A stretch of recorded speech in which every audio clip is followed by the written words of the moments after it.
তিস্তা প্রকল্পটা এই এলাকার মানুষের একটা প্রাণের দাবি। এটা এই অন্তর্বর্তী সরকার মূল্যায়ন করেছে এবং বিবেচনায় নিয়েছে।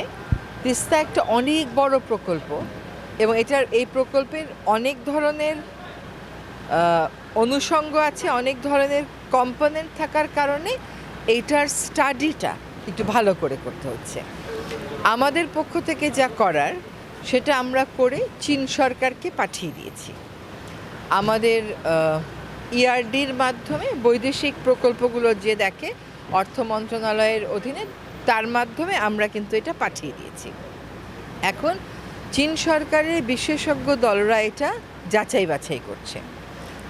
যেহেতু এই প্রকল্পের প্রকৃতিটা বেশ কঠিন এবং অনেক দিন ধরে করতে হবে, কাজে এটা যথাযথ যাচাই বাছাই করে প্রকল্পটা চূড়ান্ত করা হবে। আমাদের পক্ষ থেকে চূড়ান্ত করে আমরা পাঠিয়ে দিয়েছি, যেটা আমি বলেছিলাম যে আমরা পাঠিয়ে দেব।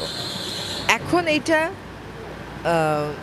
চীনের বিশেষজ্ঞরা যখন হ্যাঁ বলবে, তখন চীনের যে ব্যাংকিং সেক্টর তারা হ্যাঁ বলবে, তারপরে বাংলাদেশ সরকারের সাথে একটা চুক্তি হয়ে তারা কাজ শুরু করবে।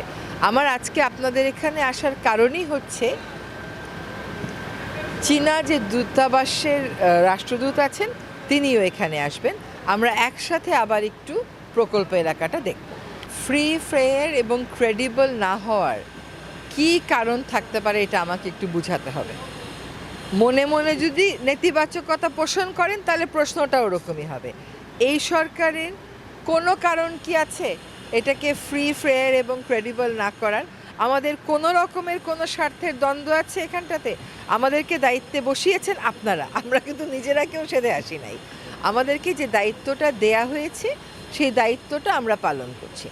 এক হচ্ছে অন্তর্বর্তী সরকারের কারোর সাথে যেহেতু নির্বাচনের কোনো স্বার্থের দ্বন্দ্ব নাই, এটা ফেয়ার এবং ক্রেডিবল না হওয়ার কোনো কারণ নাই।